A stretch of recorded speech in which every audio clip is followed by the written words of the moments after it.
Hari Om, Bhagavad Gita, Daivasura Sambat Vibhaga Yoga, chapter 16, verse 10. In the last verse, Bhagwan Krishna said, Asuras hold the view that there is no God. Only when you accept God, you have to accept Dharma. So they say there is no God. With their small intellect and fierce deeds, they work towards the destruction of the world. That we have seen yesterday elaborately. Now, verse 10. काममाश्रित्य दुष्पूरम् दम्पमानमदान्विदाः मोगात् गृहीत्वा सद्ग्राहान् प्रवर्तन्ते शुचिव्रताः. Swami Dayananda Saraswati says, Dampa means Dampa Mana Mada. Dampa means making one's glories known to others, whether one has that quality or not. Self glorification, either by speech, dress, or by putting posters. I have done this, I have done this, I have given this. That is Dampa. Trumpeting your own glories. That is Dampa. Mana is, it is an attitude. That is, I am praiseworthy.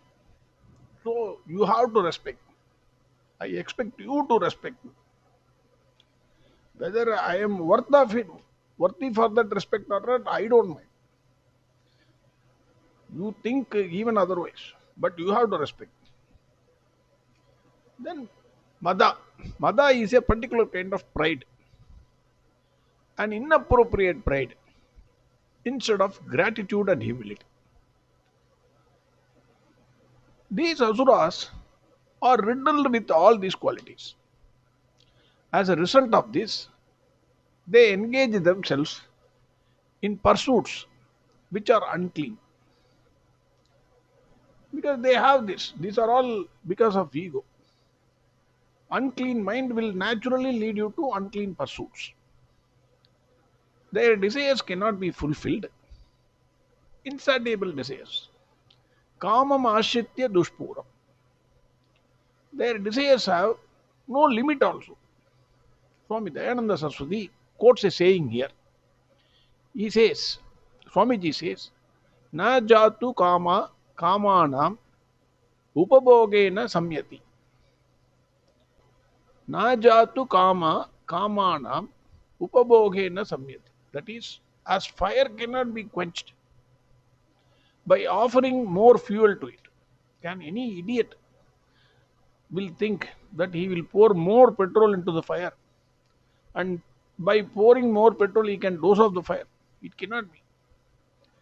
Similarly, desire cannot be satisfied by enjoying the objects of desire. It will ask for more. It will ask for better experiences. Following these insatiable desires, due to moha, that is delusion, asuras engage in various activities. They engage in pursuits which are unbecoming. They attribute value to things which the things do not have. For them, everything is all right if it gives them pleasures. Mostly they will be sense pleasures. This is what Swami Dayananda Saraswati says. Swami Chinmayananda wonders how Vyasaji has captured the behavior of the materialist in this verse wonderfully. Swami Chinmayananda says, what is the reason for all this strife and miseries of this world? Have you ever thought of why there is so much of misery in this world? So much of sorrow in this world? What is the reason? Swamiji says, it is nothing but ignorance of the divinity in ourselves. Man serves his ego, which brings in all the vicious qualities of lust, anger, greed, and envy. Man is not a devil. Asuras, the Asura qualities. But he is a divine quality. He possesses divine qualities, Daivi qualities.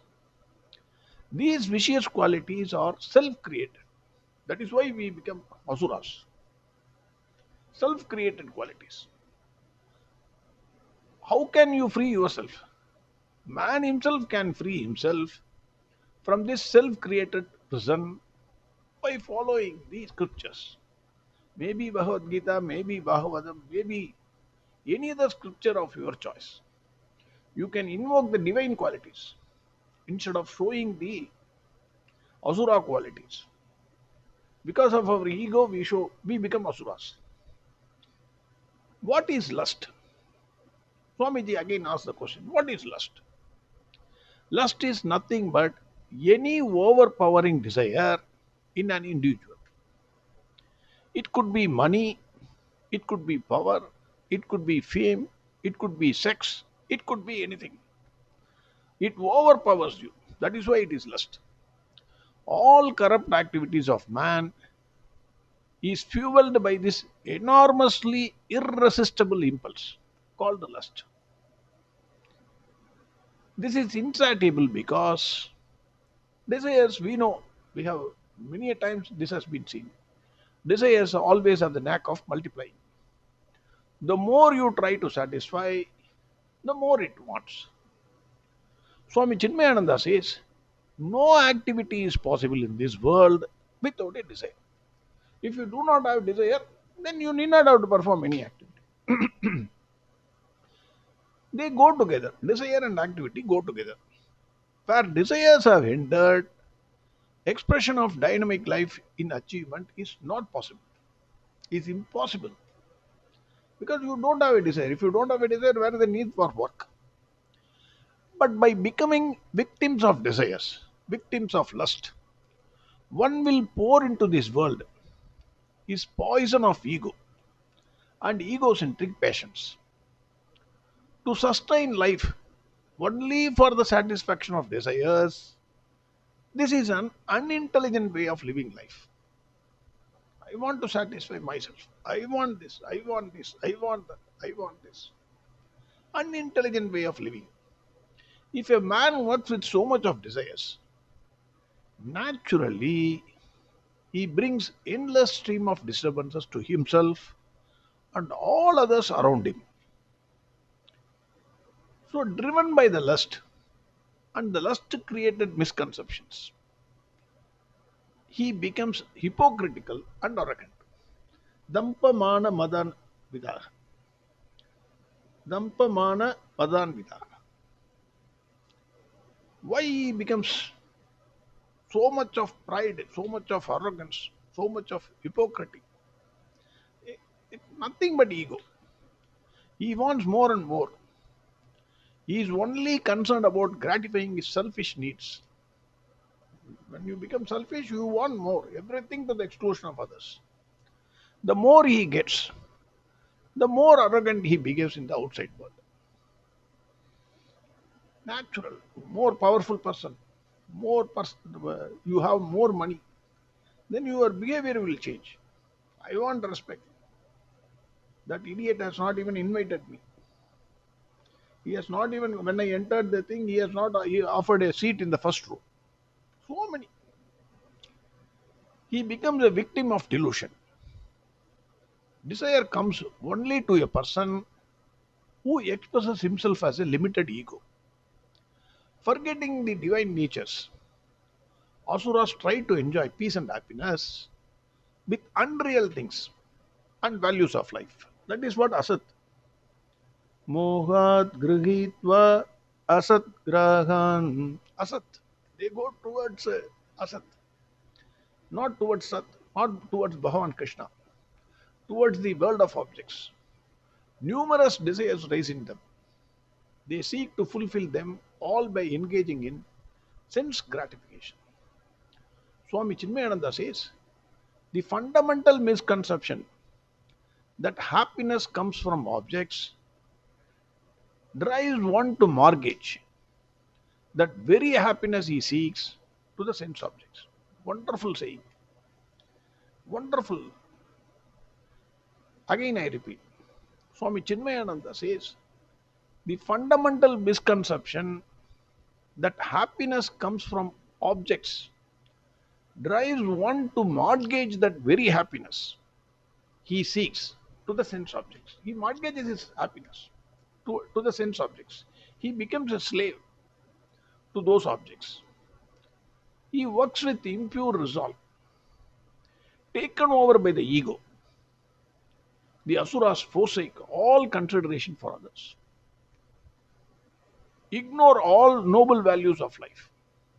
They enter into fields of activity shamelessly, intolerant, inconsiderate, and even brutal. I'm drunk with passion, opiated with their own desires. They work in the world as a maniac, hurling blood and acid, death and disaster all around him in the community. Swami Chinmayananda's use of English language, whether I don't know whether I will become a perfect man or not. 100% my English would have improved a little bit. Beautifully he uses the words. Swami Chinmayananda and Swami Vivekananda, the words used by them, any number of times I can read. Beautifully, I will want to repeat this again. Taken over by their ego, they forsake all consideration for others, ignore all noble values of life. They enter into the fields of activity shamelessly, intolerant, inconsiderate, and even brutal. Drunk with passion, opiated with their own desires, they work in the world as a maniac, hurling blood and acid, death and disaster all around him in the community. This is what Swami Chinmayananda says. Wonderful. Both Dayananda Saraswati and Swami Chinmayananda, the explanations given by them, really it opens eyes. But whether I know the distance is not too much, because the distance, both the Swamiji say it is between the dreamer and the waker. It is only one small thing. A dreamer has to wake up. That is it. I don't know. It requires Bhagwan Krishna's blessing. Verse 10. Kamamashitya dushpuram dampamanamadan vidaha mohat grihitva sadgrahan pravartante shuchivrataha. Next verse we'll see tomorrow. Harihom Sarvam Krishnarpanamastu. Narayana Narayana Narayana Narayana Narayana Narayana Narayana Narayana Narayana Narayana Narayana Narayana Narayana Narayana Narayana Narayana Narayana Narayana.